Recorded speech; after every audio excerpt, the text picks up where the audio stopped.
Of course, in the coming hours and beyond, Israel is going to have to make some important strategic decisions. Yeah, that security cabinet meeting happening as we speak. That's right. And joining us in the studio is someone with a broad experience in that field. Dr. Chuck Freilich is the former Deputy National Security Advisor, and he is the author of the book Israeli National Security, A New Strategy for an Era of Change. Chuck, thank you for joining us.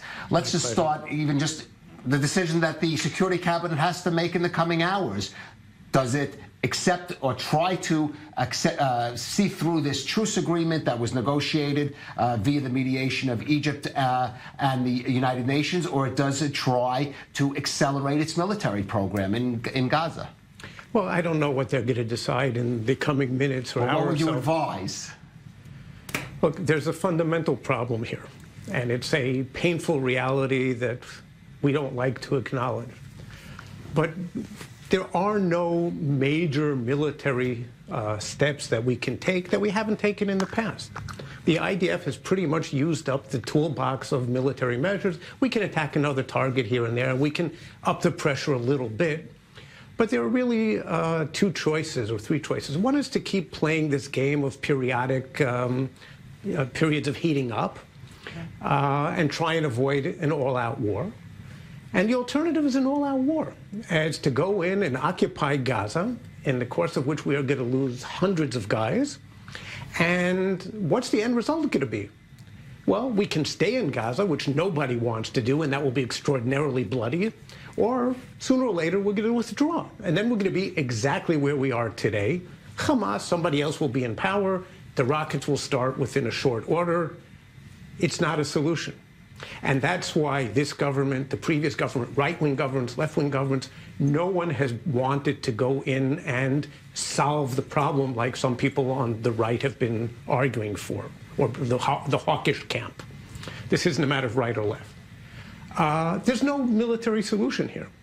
So I think the hope will be, and we've seen the government's behavior in the last couple of weeks, because it didn't start in the last 24 hours, the hope will be that we can reach some sort of political arrangement, I don't want to call it a settlement, which will give us some more temporary quiet. Before we get to the ceasefire being weighed, I want to stop on the conflict element, because we've heard just in the last 24 hours some sort of statements, if you could call it bluster, maybe not, maybe, speaking truth, but from the Israeli military chief of staff saying we are more prepared than we've been in 20 years. All options are on the table. It sounds like what we have heard in past conflicts. What do you think has prevented a new strategy like you're suggesting is needed until now? Well, I don't think what I'm saying is a new strategy. I think it's exactly what Israel has been doing for the last decade.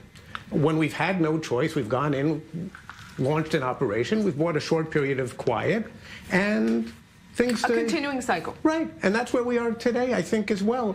The IDF can't come out and say, well, there's nothing we can do, okay? They can't say that. The government can't say that. What maybe they could do, and this would be a new strategy, is try and tell people, look, we have to bite down hard. We've gone through things that are much, much worse in the past. And remember, the people in the north went through a similar and even actually a much worse situation for a number of decades. And people in the south, back in our older history in the 50s and 60s, went through a situation which was in many ways worse. And we're going to have to face this, unfortunately, for a long time to come. Chuck, there are some differences between some of the past conflicts we've had. Maybe they're external.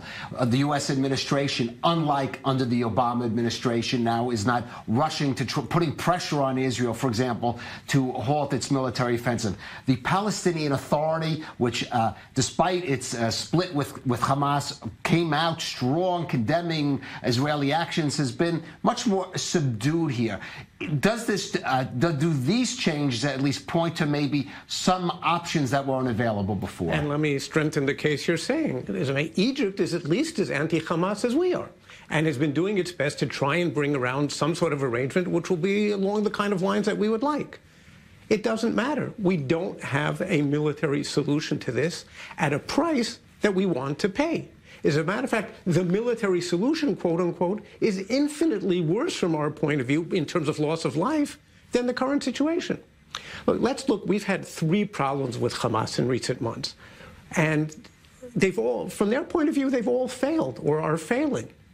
One is the issue of the border demonstrations. We stopped them from doing that. we're taking away their tunnel capability. The rockets haven't forced us to cave in any way. Hamas is actually in a situation of overwhelming weakness. It's hard for us to say that and understand that in the heat of what's happening. But Hamas is in really deep trouble today.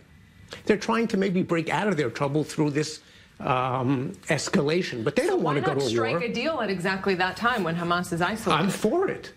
And the question is whether we can reach it. I think the government is for it. That's why they've been trying to do it for the last couple of weeks. 48 hours ago, most of the news reporting was saying, oh, we're about to reach an agreement. Chuck, I want to ask you about the process to reaching that. Over the last few days here in the studio, we've been talking to both senior former Israeli officials and Palestinian officials. We keep hearing that Israel is starting to deal directly with Hamas, having communication with Hamas and cutting the Palestinian Authority out. What's your take on that kind of policy? Is that dangerous or maybe a new way through?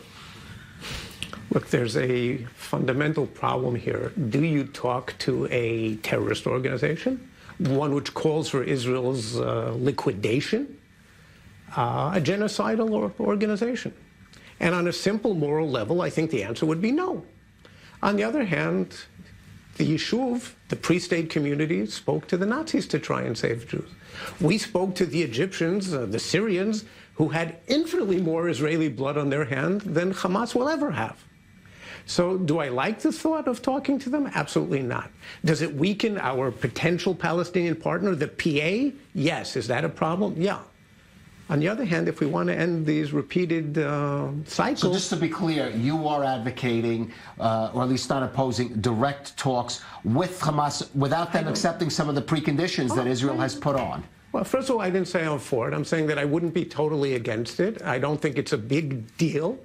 I think, yeah, there are some preconditions, and I don't think there's any reason that we can't continue these so-called indirect talks, which were pretty direct anyway. Why is this Israeli government not taking action to strengthen Abbas, to strengthen the West Bank government? Because this Israeli government does not want to reach a peace agreement with the Palestinians on any conditions which are vaguely acceptable to the Palestinians. If it's totally on our conditions, okay, but that's not realistic. And the situation that's existed in recent years in which there's been the split between Gaza and the West Bank, which weakens the Palestinians in general, was quite convenient for them. All right, Dr. Chuck Freilich, pleasure to have you here at this moment of very intense escalation as we see between Israel and Hamas in Gaza.